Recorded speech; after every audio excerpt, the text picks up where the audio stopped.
Non avevo dubbi perché abbiamo la stessa pettinatura e quindi sapevo che lui avrebbe appoggiato la cosa. Scherza Arturo Lorenzoni, vice sindaco di Padova e candidato in pectore per il movimento civico Il Veneto che vogliamo alle prossime elezioni regionali.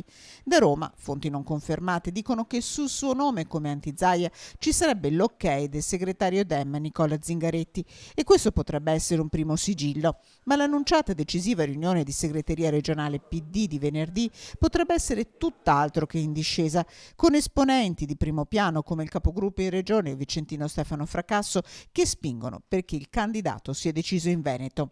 Intanto Vicenza è destinata a diventare sabato il cuore decisionale del centro-sinistra.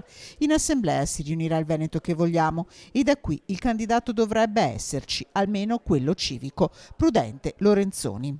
Sabato pomeriggio a Vicenza potremo avere finalmente questo nome? No, sabato pomeriggio a Vicenza, diciamo così, si conclude la prima fase di questo percorso civico. Io immagino con la decisione del mondo civico di essere presente alle elezioni regionali.